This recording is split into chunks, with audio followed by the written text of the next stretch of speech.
Okay, chapter है linear inequalities, NCERT maths class 11 का 6 chapter.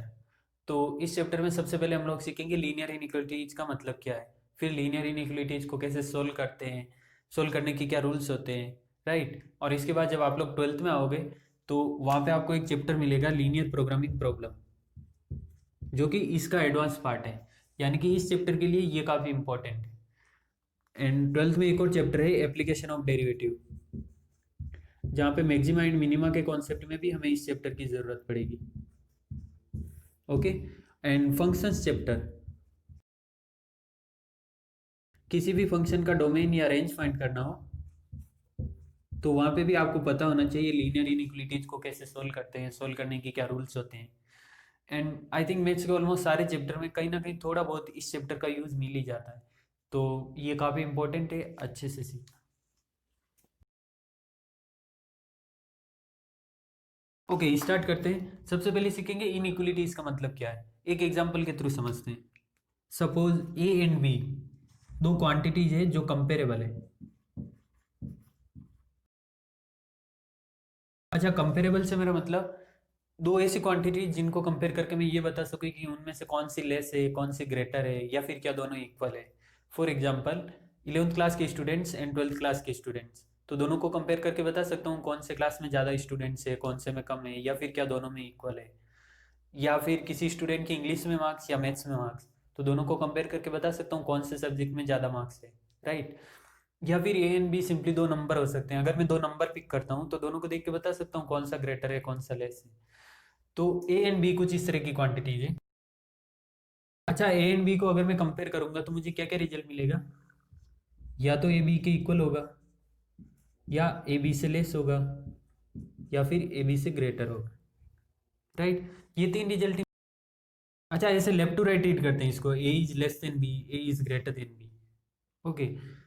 अच्छा, ये जो फर्स्ट वाला रिजल्ट दिख रहा है आपको, जहाँ पे इक्वल टू का साइन है, इसको बोलते हैं इक्वलिटी। और यहीं से हमें इक्वेशन मिलती है, क्योंकि इक्वेशन में भी इक्वल टू का साइन होता है। और ये जो बाकी के दो रिजल्ट्स है, इसको बोलते हैं इनइक्वलिटी। यानी कि जब दो क्वांटिटीज को कंपेयर करें और उनमें से कोई एक क्वांटिटी लेस या ग्रेटर है तो उसको इनइक्वलिटी बोलते हैं। For example 10 is less then 15, यानी कि यहाँ पे मैं दो नंबर को कंपेयर कर रहा हूँ और ये बोल रहा हूँ कि एक नंबर दूसरे से लेस है, यानी कि यहाँ पे इनइक्वलिटी का सेंस। अच्छा, अगर इसको मैं मैथमेटिक्स के फॉर्म में लिखूँ, यानी कि कुछ इस तरह के फॉर्म में, तो कैसे लिखूंगा, 10 is less then 15, right.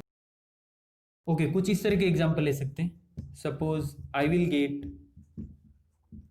Greater than 90 marks in maths.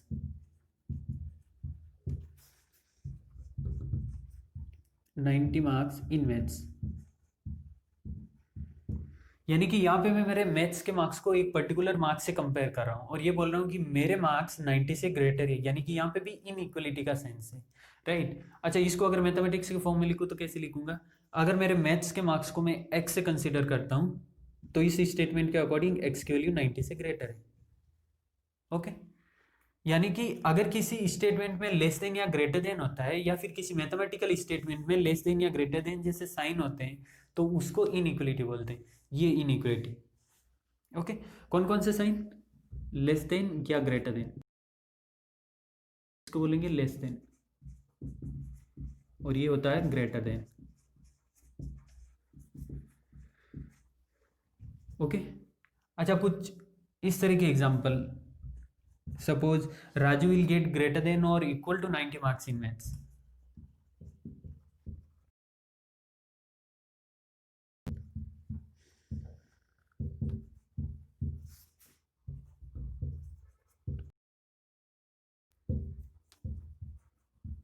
Marks in maths.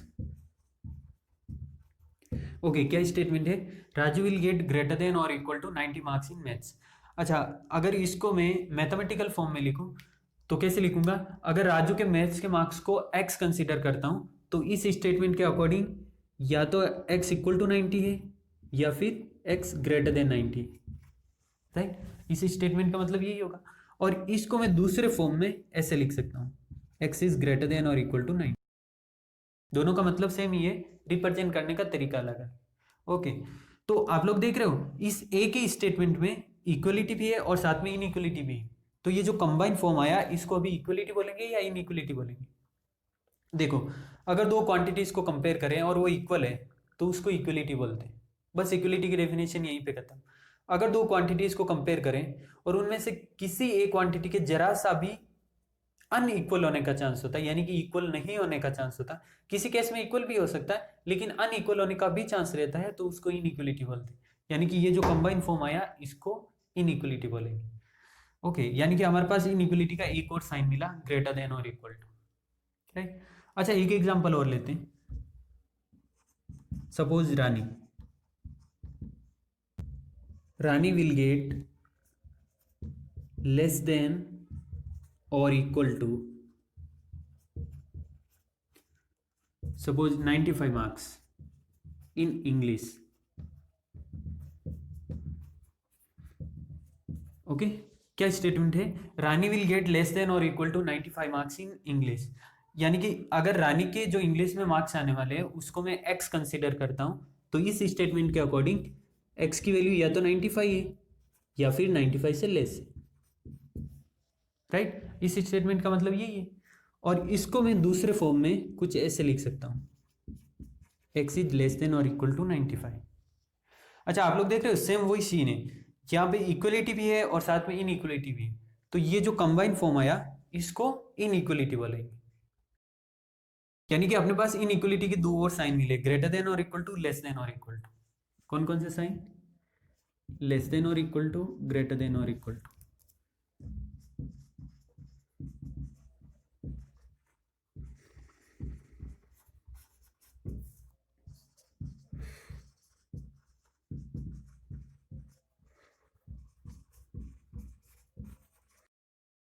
Okay, इसको थोड़ा इधर लिख सकता हूँ ना।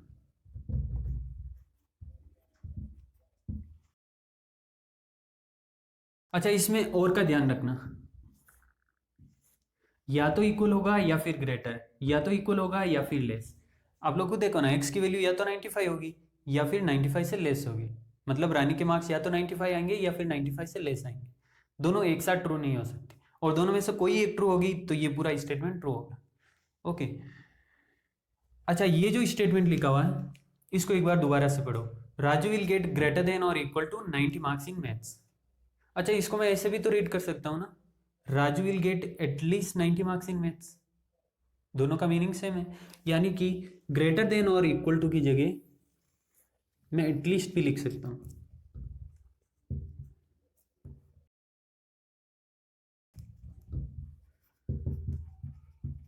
मतलब ग्रेटर देन और इक्वल टू की जगह कभी कभी आपको एटलीस्ट भी मिलेगा, कभी कभी नहीं। आई थिंक मैथ्स के ऑलमोस्ट सारे क्वेश्चन में आपको एटलीस्ट ही मिलेगा, ग्रेटर देन और इक्वल टू कहीं पे भी नहीं मिलेगा। तो उस टाइम आपको पता होना चाहिए ग्रेटर देन, एटलीस्ट का मतलब ग्रेटर देन और equal to. Okay, and less than और इक्वल टू को लिख सकते हैं एट मोस्ट। यानी कि क्वेश्चंस में हमें एट मोस्ट मिलेगा। ओके, एट मोस्ट या फिर मैक्सिमम,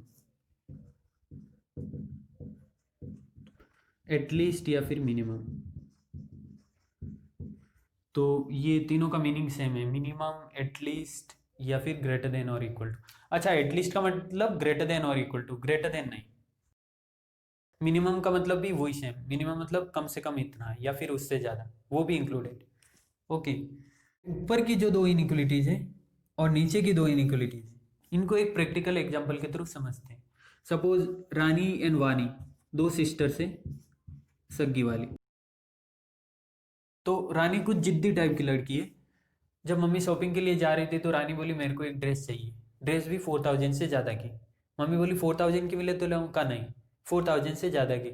मतलब आप भी किसी दिन ऐसे आइटम के लिए बोल सकते हो कि मेरे को ये आइटम इस प्राइस से ऊपर का ही चाहिए। वैसे ही रानी बोल रही है मेरे को 4000 की ड्रेस नहीं, 4000 से ज़्यादा की ड्रेस चाहिए। यानी कि यहाँ पे इक्वलिटी नहीं है, इन इक्वलिटी है। तो इस तरह की जो इनइक्वलिटीज होती है उनको बोलते हैं स्टिक इनइक्वलिटी, क्योंकि यहाँ पे स्टिक कमांड है, राइट। और वानी कुछ इस टाइप की लड़की है जो, मतलब वो भी बोल रही है मेरे को 4000 से ज़्यादा की ड्रेस चाहिए, लेकिन मम्मी बोलती 4000 की मिले तो ले आऊँ, कहाँ ठीक है चलेगा। यानी कि यहाँ पे 4000 की भी चलेगी और 4000 से ज़्यादा की भी चलेगी, यानी कि यहाँ पे इक्वलिटी भी है और साथ में इनइक्वलिटी भी है। तो इस तरह की इनइक्वलिटीज को बोलते हैं स्लैक इनइक्वलिटी, जिसमें स्ट्रिक्ट कमांड नहीं होती। ओके ओके, तो फाइनली आपको इनइक्वलिटीज का मतलब समझ में आया होगा। जब दो कंपेरेबल क्वांटिटीज को कंपेयर करते हैं और उनमें से किसी एक क्वांटिटी के लेस या ग्रेटर होने का चांस होता है, कभी कभी इक्वल भी हो सकता है, ये दो केस, कभी कभी इक्वल भी हो सकता है लेकिन साथ में अनइक्वल होने का भी चांस रहता है, तो उसको इनइक्वलिटी बोलते हैं। या फिर किसी मैथमेटिकल फॉर्म में आपको लेस देन, ग्रेटर देन और इक्वल टू, या लेस देन और इक्वल टू जैसे साइन दिखते हैं, तो उसको इनइक्वलिटी बोलते हैं, यानी कि ये इनइक्वलिटी है। ओके, लीनियर का मतलब किसी एल्जेब्रिक एक्सप्रेशन में वेरिएबल की maximum power 1। For example 2x plus 3, ये एक एल्जेब्रिक एक्सप्रेशन है जिसमें वेरिएबल यहाँ पे x की पावर 1, यहाँ पे x की पावर 0, इसको ऐसे लिख सकता हूँ ना, x power 0, because anything power 0 is 1। तो इस एल्जेब्रिक एक्सप्रेशन में वेरिएबल x की मैक्सिमम पावर 1, तो ये लीनियर है, राइट। अच्छा, इसमें x पावर 2, यहाँ पे x पावर 1, यहाँ पे x पावर 0, इस एल्जेब्रिक एक्सप्रेशन में वेरिएबल की मैक्सिमम पावर 2 है, इसलिए ये लीनियर नहीं है, ये लीनियर है। अच्छा, अगर यहाँ पे मैं इक्वल टू समथिंग करूंगा तो इक्वेशन बनेगी, क्योंकि यहाँ पे इक्वलिटी होगी। लेकिन अगर इसमें इस तरह के सिंबल्स आएंगे, लेस देन, ग्रेटर देन जैसे, तो इसको इनइक्वलिटी बोलेंगे, यानी कि ये अभी लीनियर इनइक्वलिटी। ओके,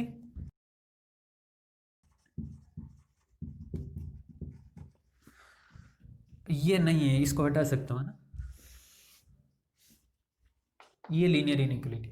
अच्छा, कुछ इस तरह के एग्जांपल ले सकते हैं, x plus y greater than और equal to 10, suppose 2x minus y less than और इक्वल टू 0। यहाँ पे x की मैक्सिमम पावर 1, y की मैक्सिमम पावर 1, तो ये लीनियर है, और साथ में इस तरह के साइन भी है, तो इक्वलिटी भी है, यानी कि ये लीनियर इनइक्वलिटी है। अच्छा, यहाँ पे x की मैक्सिमम पावर 1, y की पावर 1, तो ये भी लीनियर है, पावर को ऐड नहीं करना है, बस वेरिएबल की मैक्सिमम पावर 1 होनी चाहिए, तो ये भी लीनियर इनइक्वलिटीज है। ओके, अच्छा आप लोग देख रहे हो, ये इस इनइक्वलिटी में और इन इनइक्वलिटीज में क्या डिफरेंस है। इसमें एक वेरिएबल है लेकिन इनमें दो दो वेरिएबल्स, तो इसको बोलेंगे linear inequality in one variable.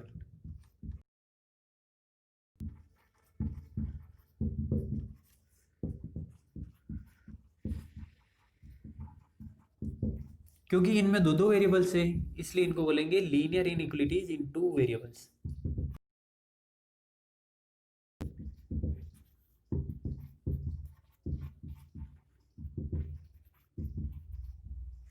Okay, और ये जो अपना चैप्टर है लीनियर इनइक्वलिटी, वो सिर्फ इन दो के बारे में, मतलब linear inequality in one variable and linear inequalities in two variables. First exercise पूरा इसके बारे में और बाकी दो एक्सरसाइज इनके बारे में, मतलब इनको कैसे सोल्व करते हैं, इनका क्या ग्राफिकल रिप्रेजेंटेशन होता है। ओके, तो अभी लीनियर इनइक्वलिटीज का मतलब समझ में आया होगा, जो अपना चैप्टर है ये लीनियर इनइक्वलिटीज।